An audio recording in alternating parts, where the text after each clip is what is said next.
Good afternoon. Sorry for the slightly later than expected start. Today we have a special guest with us, Special Representative for Iran and Senior Advisor to the Secretary of State, Brian Hook. Brian has some remarks at the top that he'd like to make, and then we'll be able to take a few of your questions. Please. Mr. Thanks. Good afternoon. Today we are providing an update on the President's Iran strategy. I will highlight the effects we are seeing on the Iranian regime and its allies and proxies in the Middle East. This briefing comes at a time when Iran is facing severe flooding. At least 45 people have died in the past 2 weeks after heavy rains, with flooding affecting at least 23 of Iran's 31 provinces. The Secretary issued a statement earlier today extending his condolences and offering assistance, and I extend my condolences as well. Since taking office, the administration has designated over 970 Iranian entities and individuals. The sanctions announced last week against front companies supporting the Islamic Revolutionary Guard Corps and Iran's Ministry of Defense were the 26th round of American sanctions. Our sanctions have targeted a range of threats, especially Iran's support of terrorism, missile proliferation, its nuclear program, human rights abuses, and others. As part of this pressure, we have sanctioned more than 70 Iran-linked financial institutions and their foreign and domestic subsidiaries. The SWIFT financial messaging system matched many of these designations and disconnected every sanctioned bank in Iran. In November, SWIFT even disconnected the Central Bank of Iran from its system. We have targeted Iran's illicit oil shipping networks, which enrich the brutal Assad regime and terrorist partners like Hezbollah. We are taking unprecedented steps to deepen our cooperation with allies and partners to confront Iranian-backed terrorism and aggression. Joint teams from the Departments of State and Treasury have now visited more than 50 countries around the world to brief on our new policy and warn of the dangers and reputational risks of doing business with Iran. Almost 1 year after the United States ended its participation in the Iran nuclear deal, and 5 months after the full reimposition of our sanctions, it is clear that our actions are restricting Iran's cash flow. They are constraining its ability to operate freely in the region. Our oil sanctions have taken approximately 1.5 million barrels of Iranian oil exports off the market since May of 2018. This has denied the regime access to well over $10 billion in revenue. That is a loss of at least $30 million a day, and this is only with respect to the oil. Iran would otherwise use this money to support its destructive and destabilizing activities. Because of our efforts, the regime now has less money to spend on its support of terrorism, missile proliferation, and on its long list of proxies. In November, we granted 8 waivers, oil waivers, to avoid a spike in the price of oil. I can confirm today that 3 of those importers are now at 0. That brings us to a total of 23 importers that once were purchasers of Iranian crude that are now at 0. With oil prices actually lower than they were when we announced our sanctions and global oil and global production stable, we are on the fast track to zeroing out all purchases of Iranian crude. More than 100 major corporations withdrew from business in Iran. Companies like Total and Siemens have exited the Iranian market, taking with them billions of dollars in investment. Since the IRGC controls up to half of Iran's economy, this lack of investment means less money for the Quds Force and Iran's network of proxies. Our sanctions are draining Iran's support to its proxies. And for the first time in a very long time, they have less access to revenue to spread terror and militancy. In March, Hassan Nasrallah, the leader of Lebanese Hezbollah, publicly appealed for donations for the first time ever. He has been forced to undertake unprecedented austerity measures. There are reports that some Hezbollah fighters are receiving half of their pay and that others are only being paid $200 a month. Other Hezbollah employees report receiving 60% of their normal monthly salaries. A new analysis released last month by the Washington Institute corroborates these findings. Hezbollah has closed almost 1,000 offices and paused hiring of new personnel. The report further concludes that Hezbollah itself attributes this belt tightening to U.S. sanctions on Iran, which has historically provided the group with $700 million annually. That is 70% of Hezbollah's entire budget.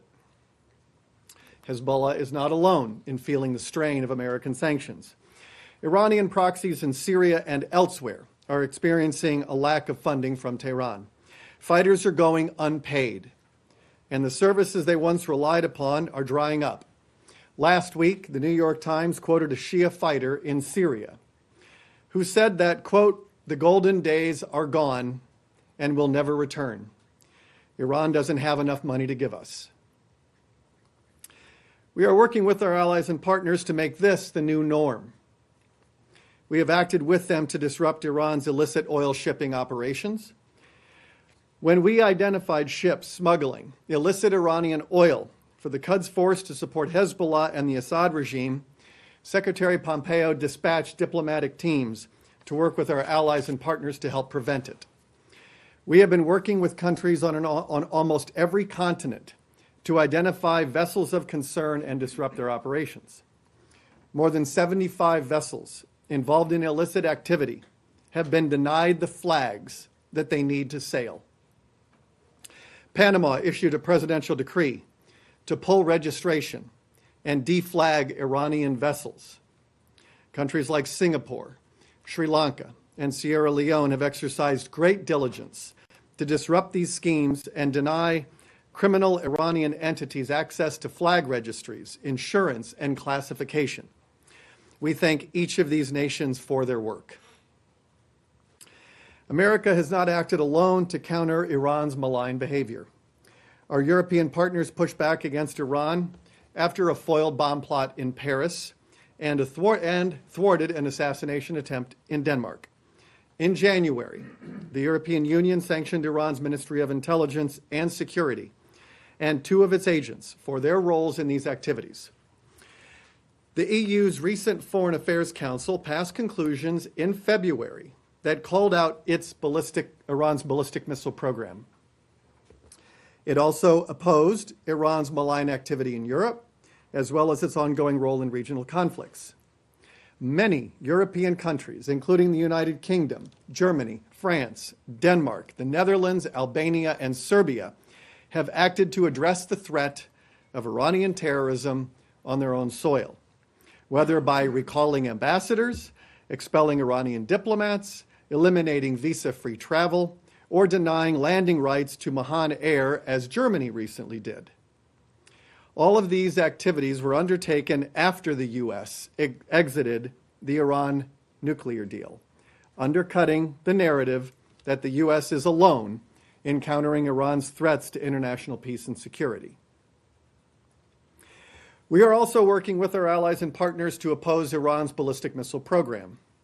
The United States, the United Kingdom, France, and Germany have repeatedly highlighted Iran's defiance of UN Security Council Resolution 2231, which calls upon Iran not to undertake any activity related to ballistic missiles designed to be capable of delivering nuclear weapons. We relayed our strong concerns to the UN Secretary General following Iran's launch of a medium-range ballistic missile in December and its attempted satellite launches in January and February. Just last week, the UK, France, and Germany wrote to the Secretary General again, underscoring their concerns with Iran's recent missile launches. We are confident that our shared assessment of the threat from Iran will continue to translate into even more shared action. Our sanctions are laying bare this regime's mismanagement and lack of transparency. Shortly after the president exited the Iran nuclear deal, Foreign Minister Zarif bragged that Iran would, quote, thrive under U.S. sanctions. His optimism was misplaced. A few months later, the supreme leader said that the regime is under, quote, unprecedented pressure, end quote. President Rouhani has since said Iran faces its, quote, most severe economic crisis in 40 years. This economic crisis is largely of the regime's own making because it has prioritized expanding the revolution abroad over sound economics at home. Living conditions have barely rebounded to pre-revolution levels. For most Iranians, the promises of the revolution never materialized. This is why the hashtag 40 years of failure was a popular hashtag inside Iran during the regime's 40th anniversary. Today, there are reports that indicate Iran's economy is in recession. The rial has lost 2/3 of its value. The IMF predicts Iran's economy will contract by as much as 3.6% in 2019, and inflation hit a record 40% in November, with inflation for goods at 60%. It is likely to be much higher than that today, but it is difficult to know because the Central Bank of Iran stopped publicly reporting inflation back in December. What is the CBI hiding? More than 70% of the Iranian public see the economy as bad or very bad, and 60% say it is getting worse. The Iranian people know whom to blame for reduced wages, lost savings, and a reduction in their purchasing power.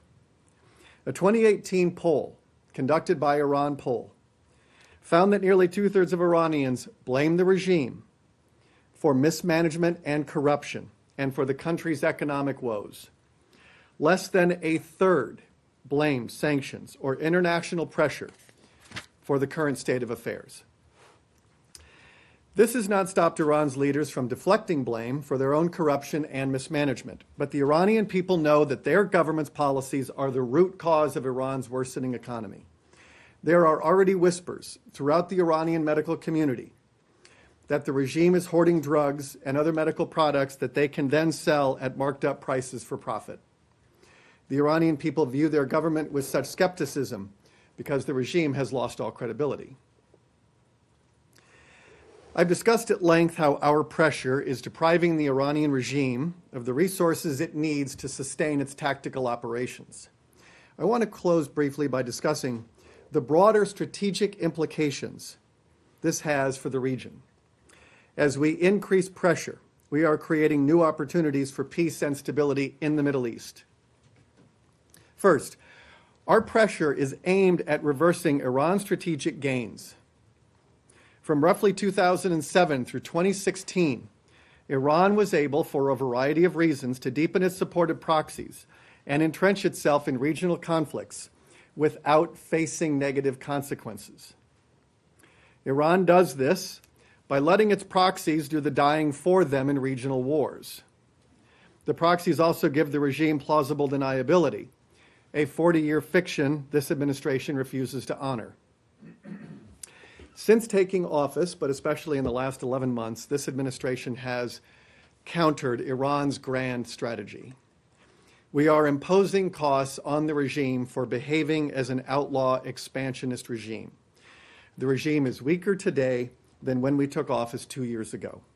Its proxies are also weaker. Unless the regime demonstrates a change in policy and behavior, the financial challenges facing Tehran will mount. Second, as we expose the regime's corruption, economic mismanagement, human rights abuses, arbitrary detention of dual nationals, environmental destruction, and more, we are making the case to countries in the region that Iran is neither a model to emulate nor a partner to follow. Wherever it goes, conflict, misery, and suffering follow. Here are a few examples. President Rouhani recently visited Iraq, where he seeks to bring which he seeks to bring under Iranian control.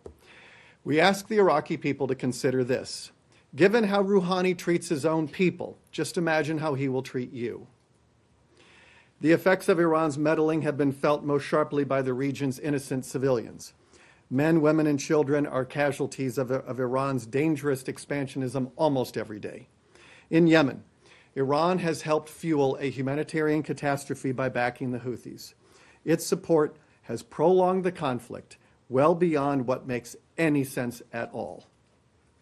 In Syria, Iran has abated and abetted Assad's brutal war machine, as that machine has killed hundreds of thousands and displaced millions of civilians. Under the cover of the Syrian war, the IRGC is now trying to plant military roots in Syria and establish a new strategic base to threaten Syria's neighbors, such as Israel. In Lebanon, the Iranian regime's obsession with using Hezbollah to provoke conflict with Lebanon's neighbors threatens the safety of the Lebanese people. IRGC backing enables Hezbollah to use murder, terrorism, and corruption to intimidate other Lebanese parties and communities. In Iraq, I can announce today, based on declassified U.S. military reports, that Iran is responsible for the deaths of at least 608 American service members. This accounts for 17% of all deaths of U.S. personnel in Iraq from 2003 to 2011. This death toll is in addition to the many thousands of Iraqis killed by the IRGC's proxies. Third, rolling back Iran's power projection will make it easier to address other regional challenges. Many intellectuals and diplomats over the years have argued that without progress on the Israeli-Palestinian conflict, there can be no progress on other conflicts. This has been referred to by some as linkage, the idea that resolving peace between Israel and the Palestinians was necessary to resolve other flashpoints. However, the Middle East of today challenges this theory of linkage. In fact, what we are seeing more and more is a kind of reverse linkage. Addressing the threats posed by Iran is a precursor to helping resolve other conflicts. When we look at the challenges in the region, from the peace process to conflicts in Syria and Yemen, to violence in Bahrain and Iraq, Iran's operations lie at or very near the heart of the problem. It supports Palestinian terror groups like Hamas that undermine the aspirations of the Palestinian people. It exports missiles and terrorist know-how to the Houthis in Yemen, who in turn threaten neighboring countries. It threatens the war, it perpetuates the war in Syria by propping up the Assad regime. Nowhere in the region are peace and prosperity compatible with Iranian influence and support. The Islamic Republic is linked to these crises in a way that compounds suffering and prevents peace and stability from getting a better footing. Iran can no longer be allowed to play the role of chief spoiler. Our pressure is making it harder than ever before for them to do that. Secretary Pompeo will continue to use all the tools at our disposal to press the regime to change its destructive policies for the benefit of peace in the region and for the sake of its own people, who are the longest suffering victims of this regime. As we have done from the start, we will continue to call on all nations to join us in restoring the basic demands on Iran to behave like a peaceful nation. This includes ending its pursuit of nuclear weapons, stop testing and proliferating ballistic missiles, stop sponsoring terrorist proxies, and halt the arbitrary detention of dual citizens. As Secretary Pompeo has said, we are prepared to end the principal components of every one of our sanctions against the regime. We are happy to reestablish full diplomatic and commercial ties with Iran. If Iran makes a fundamental shift, as outlined in the Secretary's 12 demands, a lot of good things can happen between the people of Iran and the people of the United States. That includes supporting the modernization and reintegration of the Iranian economy into the international economic system. Glad to take a few questions. Matt. Thank you.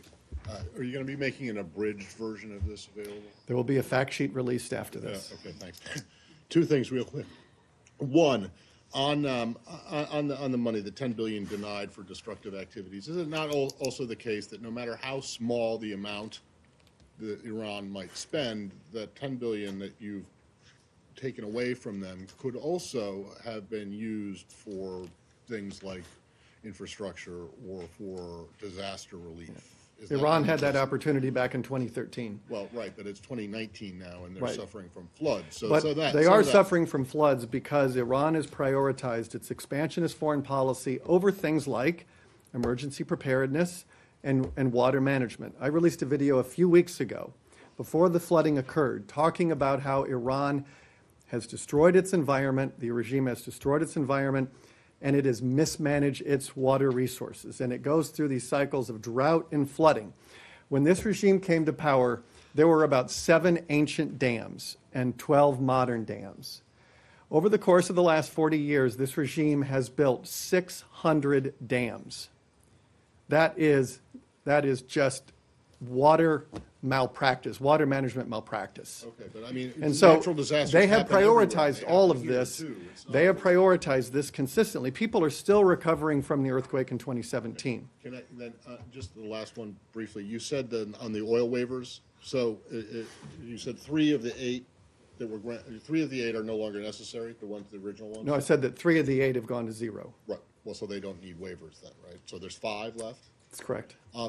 There are some people, quite a few actually, who make the argument that you should not give any more waivers, that everything should go to zero. Zero means zero maximum pressure. Right. The concerns about the market and the supply are compensated for or made up for by the Saudis' willingness to expand production to cover anything.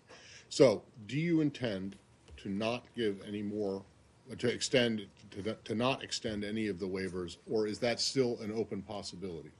Well, we're still currently under the existing waivers that expire on May 2nd. There will be an announcement on that in due course. We are not looking to grant any exceptions to our campaign of maximum economic pressure.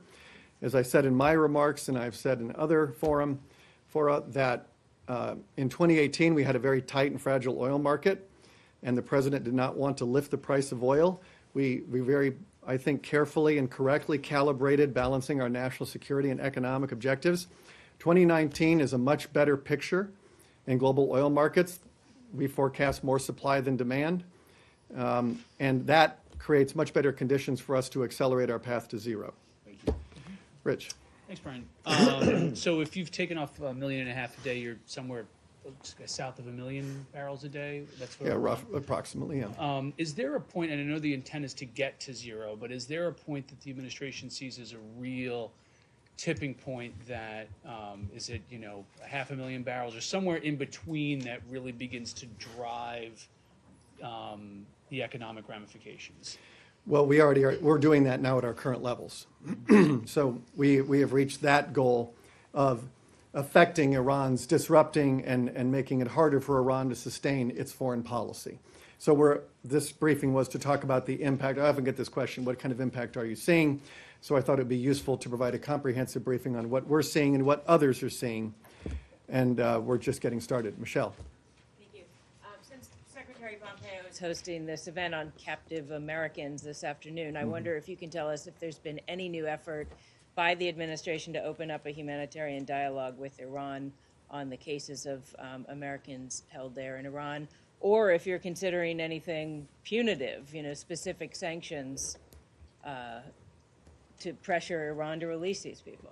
Well, I'd refer you to, I don't want to get in Robert O'Brien's lane. I can tell you that when this was back when the United States was in the Iran nuclear deal, and I attended the last meeting of the Joint Commission the United States participated in. I requested a meeting with Iran's Deputy Foreign Minister Abbas Araghchi, and I presented him the names of all the Americans who are being arbitrarily detained. I asked for their release, asked for an update on their condition, and suggested that we do some sort of, that we start opening the channel. Robert O'Brien has picked that up, and so he's going to be having some events this afternoon. I'm happy to put Robert in touch with you to give you a more detailed answer. Nick? Brian, just 2 quick ones. One on the oil waivers. So if conditions on May 2nd are what they are today, would you say that conditions are right to bring that to zero? And then second, on the 608 American service members, you identified as Iran having been responsible for their deaths. Is that, could you give us more detail on that? What was that classified information that was declassified? And you mentioned 2003 to 2011. So is that's the date frame, Yes. time frame for those for those Americans? Yes, that's a Department of Defense statistic. I'm happy to give you more details on it, but wanted to release that number. And on the waivers? I already answered the waiver question. But I mean, if today, given what you mentioned about the oil market and the fact that it seems to be well supplied and oil prices are relatively low, would you feel comfortable bringing waivers to zero?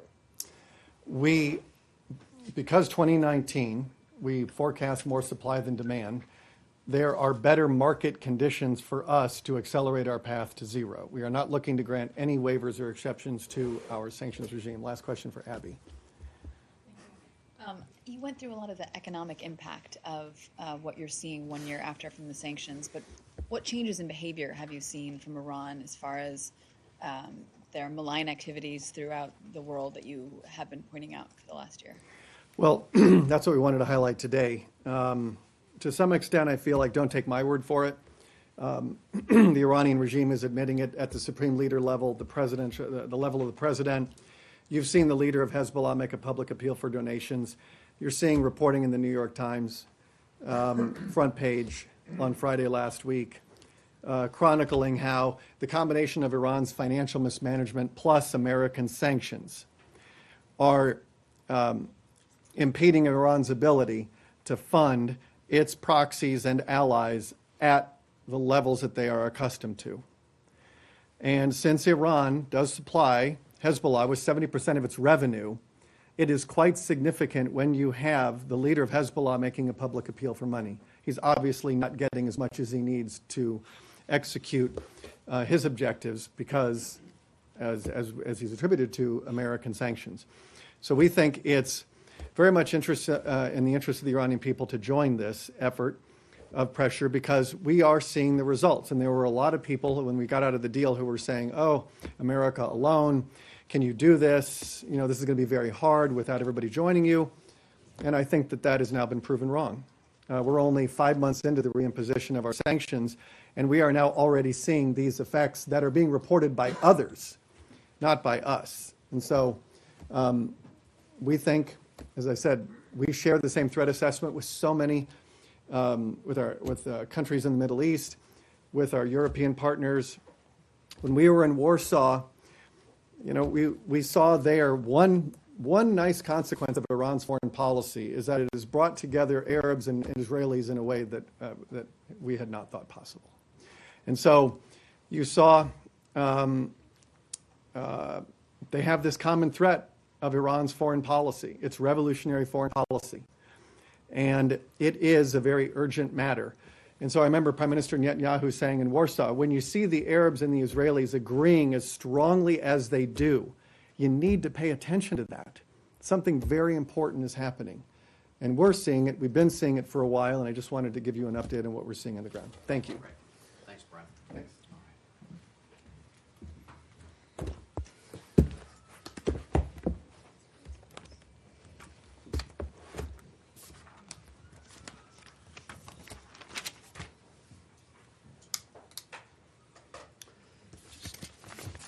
Hi, everyone. Something for the top. The United States is deeply concerned by the government of Burundi's decision to extend indefinitely the suspension of broadcasts by the Voice of America and to revoke the operating license of the British Broadcasting Corporation. This decision raises serious concerns for the freedom of expression enshrined in Article 31 of Burundi's constitution, as well as for Burundi's international human rights obligations. We call on the government to rescind its decision, and we urge the government of Burundi to allow all journalists to operate in an environment free from intimidation.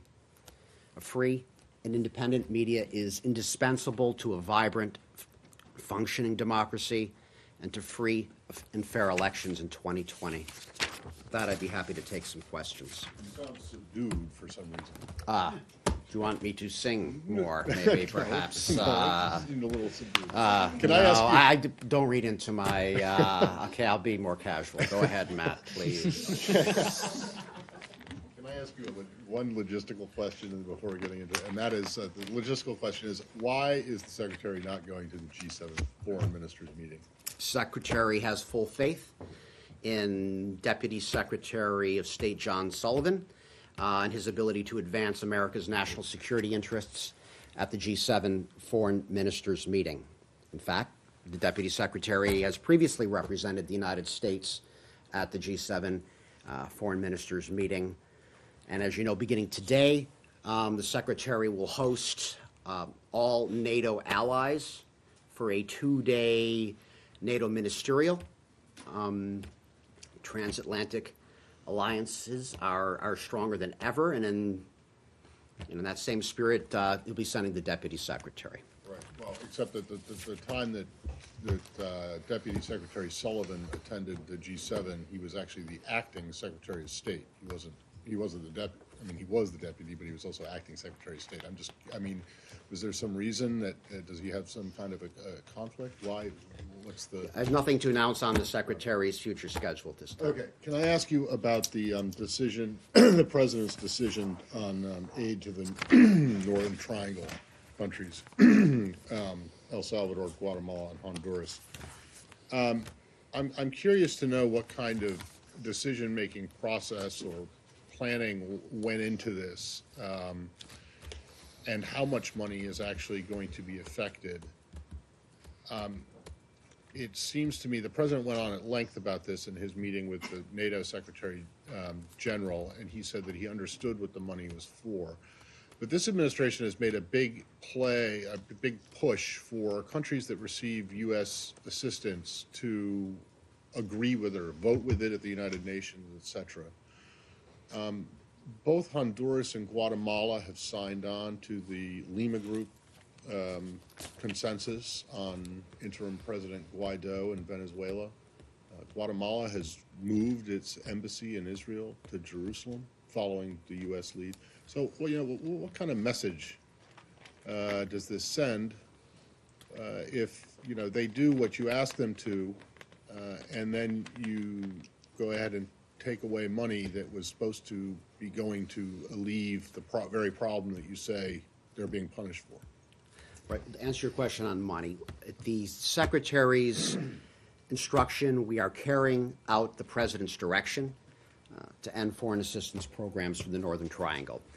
The President's direction to end foreign assistance programs impacts approximately $450 million in fiscal year 2018 allocations, and the State Department, along with the United States Agency for International Development, currently are evaluating the impact on fiscal year 2017 funds. When we have further details to provide on that process moving forward, we'll be sure to let you know. Regarding the decision itself, the President has made clear that the decision is aimed at securing the United States borders and protecting American citizens, and that's something that the Secretary of State is now pursuing. The President is determined that these programs have not effectively prevented illegal immigration from coming to the United States, and they've not achieved the desired results. Political will and strong partnership are critical to ensuring the success of any foreign assistance program, and that's something that is true in this regard as well. How much of this money actually goes to the governments, and how much is actually distributed by USAID to NGOs and other civil society groups? I don't have a line item breakdown on distribution. I have the top line fiscal year 2018 method, but I think the overwhelming majority of this goes to non-governmental organizations that are involved in, that run programs designed to reduce the threat. So exactly how is not spending this money or not sending this money securing the U.S. border and protecting Americans? Well, it's clearly, it's not succeeded in stemming this flow. Okay, And so we then have a you- crisis situation. As the Secretary said, the numbers don't lie. Okay. That must be addressed. Okay. And the President has been clear repeatedly that this was something that he was considering, and he's made it clear that foreign assistance should be in support of America's national interests. And our national interests here are quite prioritized, and that is the crisis that we are facing along our border is a national security issue, and that's what we're addressing. So he, obviously, there is some alternative plan in place other than just taking this money away, right? I have nothing further to announce today So on you're just future cutting United this, States and government actions. No one has an idea about how it can be better done or what would. I didn't say that. What I said is I have nothing to announce today on Right. future actions. Please. Go ahead, Leslie. Robert, as far as I understand, the State Department has to notify Congress of its decision to suspend this aid. Have you done that?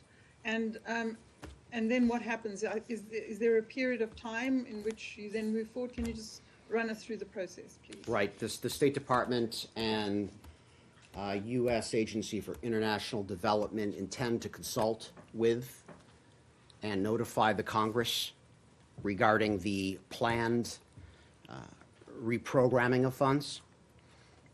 And that will be consistent with all applicable requirements. When will that happen? We are engaging Congress.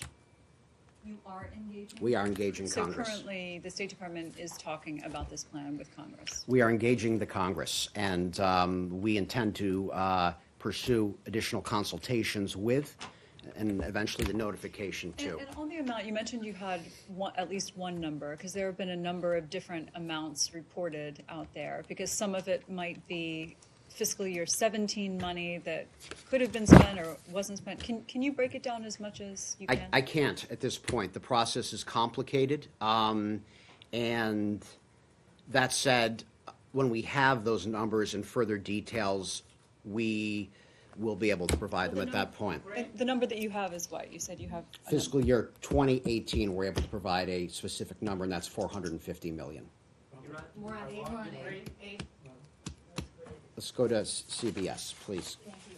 Can you, more explaining, but can you say, I understand it's reprogramming, but what the authority is that you're using to do this? Is it just reprogramming, or does it have to do with the clause in the appropriations bill that gives the secretary oversight for foreign aid to these 3 countries specifically? My other question is, obviously, most of foreign aid goes through state and USAID, but not all of it. There's over 20 government agencies that deal with foreign aid in some form. Will this apply to all that aid, and will this apply to programs for the Millennium Challenge Corporation, which have hundreds of millions of dollars with programs in those 3 countries? I don't have any specifics on the second part of your question. Regarding the first part, the funds will be reprogrammed consistent with all applicable requirements regarding congressional consultation and notification. Beyond that, I don't have anything further. I have one more. One more, go ahead, Abby, please. As I understand it, the law works as such that Congress has to approve that reprogramming. Given that the congressional reaction so far, it seems they're not supportive of withdrawing that foreign assistance generally. If Congress insists that the reprogramming that is suggested is not something they support, is the State Department willing to see that money go back to Congress and not be spent? I don't want to engage in a hypothetical, but what I would say is that the President's decision is clear. And the Secretary of State has ordered us to march forward. We were going to continue to do that, and we intend to consult with and notify Congress as is appropriate. 5. Let's play. Last one. This is the last one on this subject. I don't have much more. Can you Go ahead. just talk a little bit about what the president sees as the motivation for those 3 countries? Does he believe that those Northern Triangle countries are insufficiently committed to the idea of stopping these migrant flows, that they want to stop them, but they have not been able to? And what do they say in their conversations when the U.S. government asks why they've been unable to stop these migrant flows? I don't have anything to report on what they're saying to the White House, if I understand your Well, question I mean, I correctly would here. assume some of those conversations would happen through the State Department as well, or through the embassies, where when the president made that threat some time ago to stop aid, there would have then been some sort of conversation where they would say, listen, I mean, do you have a sense of their intent? Do you believe that they have shown insufficient commitment to the work of stopping these? What I would say is we microflows? need these countries to continue making the tough reforms that are necessary. Stop there. Let's move on. Go ahead, Lori, please. Venezuela's foreign minister visited Ankara yesterday, and he reiterated Turkey's support, quote, in all fields for Venezuela, to quote the Turkish foreign minister. What is your comment on that?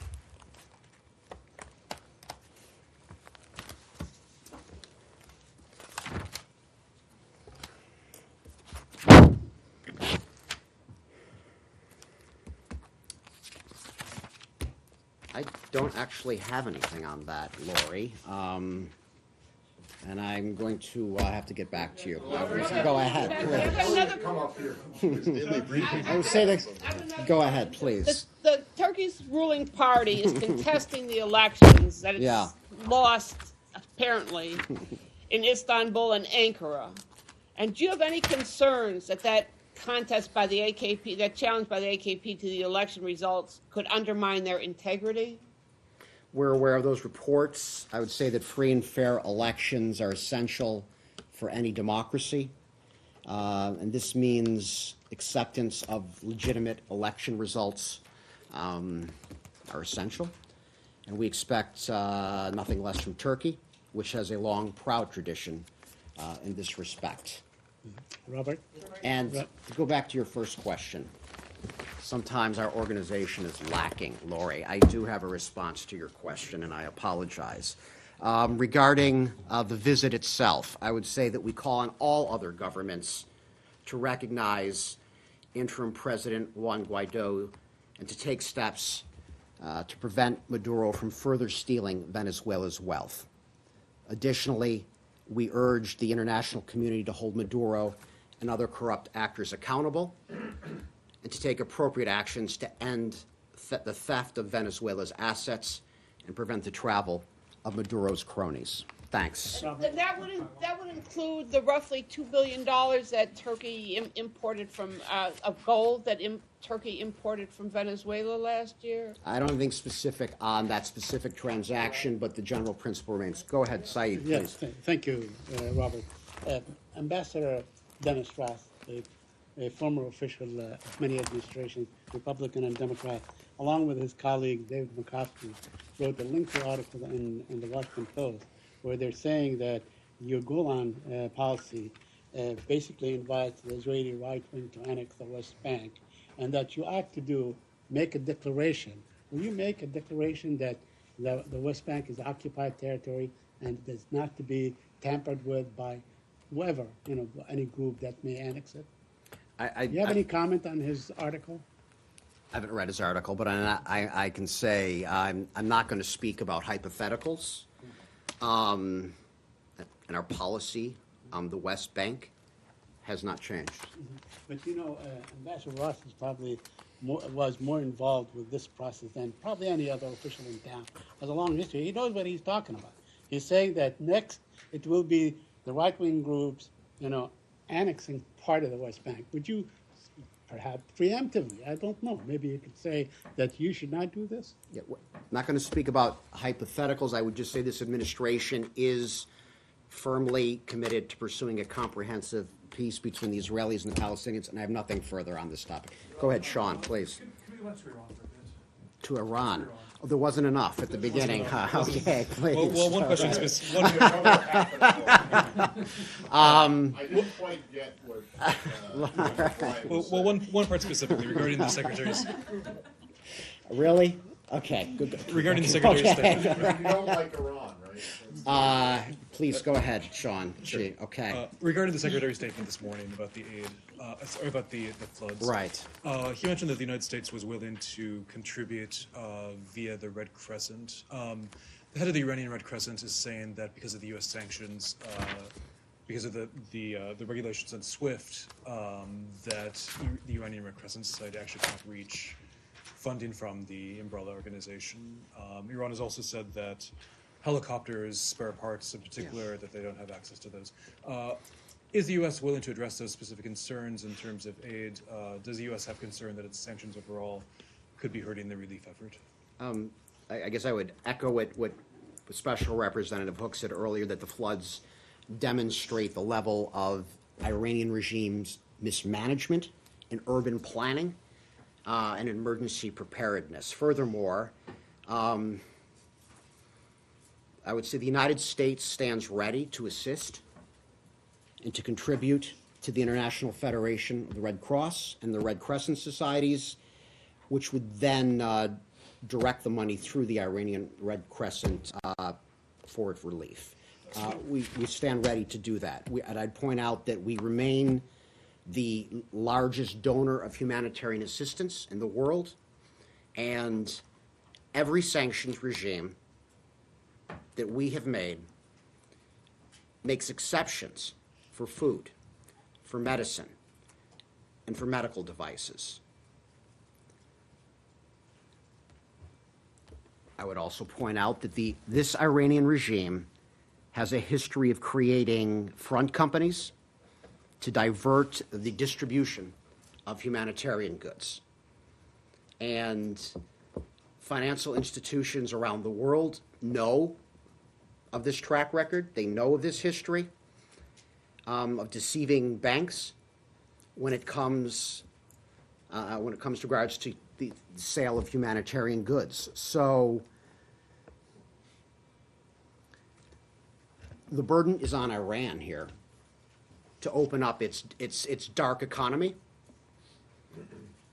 so that banks around the world have more confidence that when they facilitate in humanitarian transactions that the humanitarian goods will actually reach the people. And the regime makes it very difficult to facilitate humanitarian goods and services. I'll stop there. NATO? Is the administration's position that all natural disasters everywhere are caused by that government's mismanagement of emergency preparedness and water management? Absolutely not. Brian Hook spoke only earlier. Iran. No, please. Brian Hook spoke specifically earlier about the environmental degradation that has been wreaked across the Iranian regime. But natural disasters happen everywhere, including in this country. And of course, and it's not always the fault. And we would never insist that they are. And we have offered our condolences because at the end of the day here, we are extremely sympathetic for the victims of this recent flood.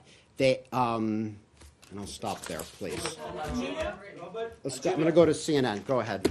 Okay, so since burden sharing is on the agenda again, can we expect to hear the same kinds of statements from the administration strongly urging or hounding NATO allies to contribute more? Or would you say that given the progress that has been made, the administration is now satisfied with who's on track and who's not?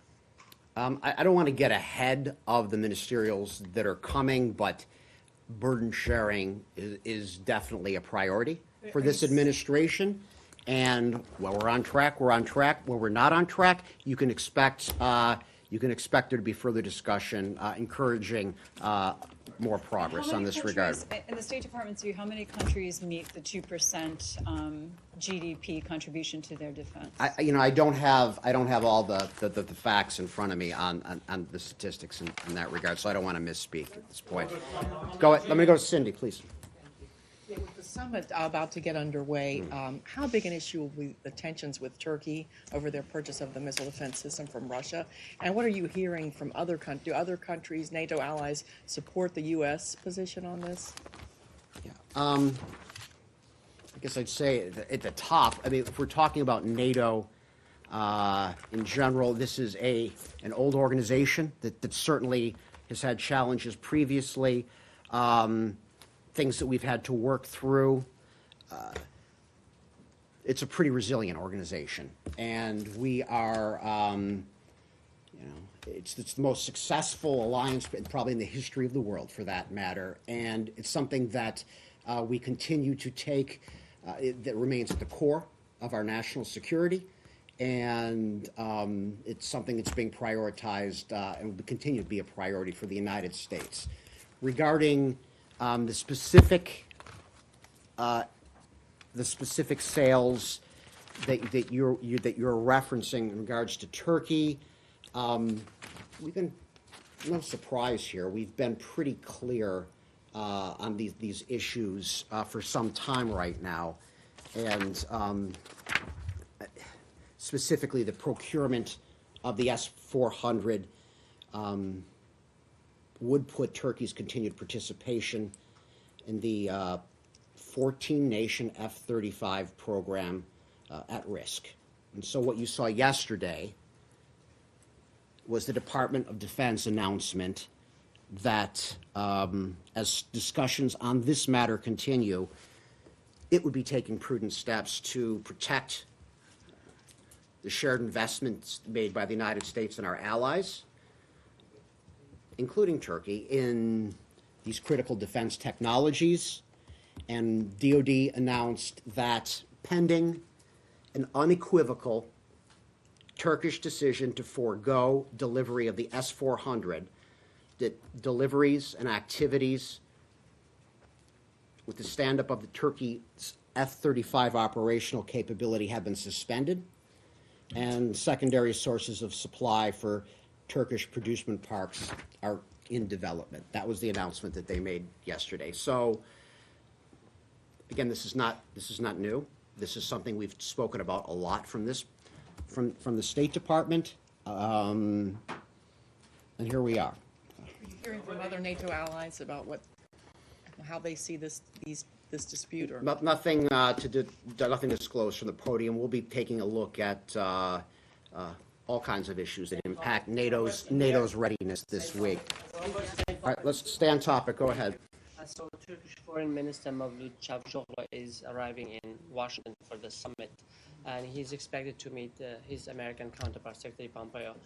Are they going to talk about this issue, F-35? And do you know? I don't have any bilateral meetings to announce today to talk about, but I'll leave it at that. Please go ahead, Jenny. Please. Thank you. North Korea.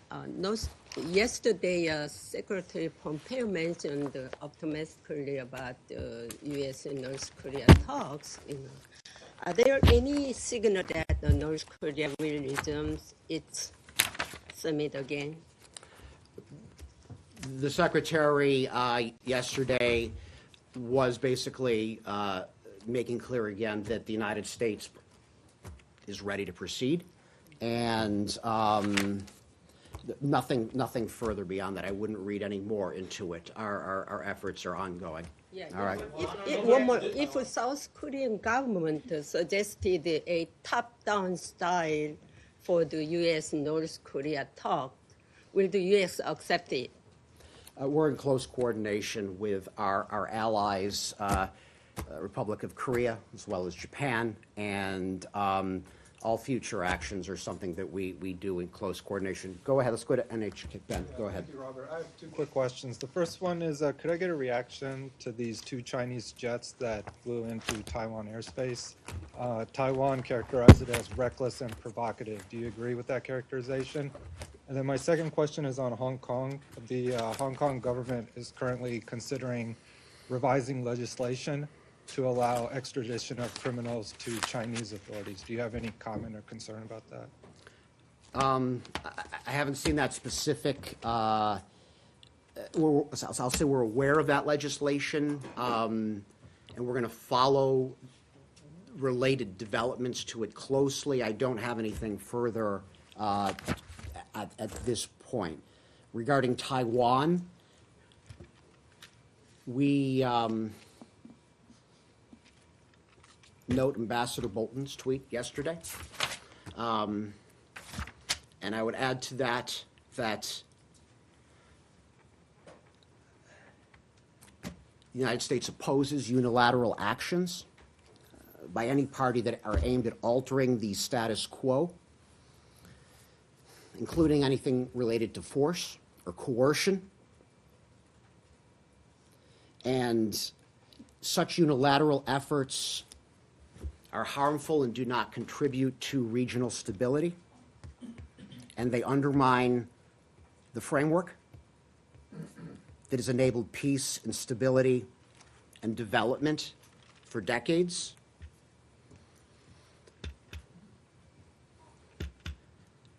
Beijing should stop its coercive efforts and resume dialogue with the democratically elected administration on Taiwan.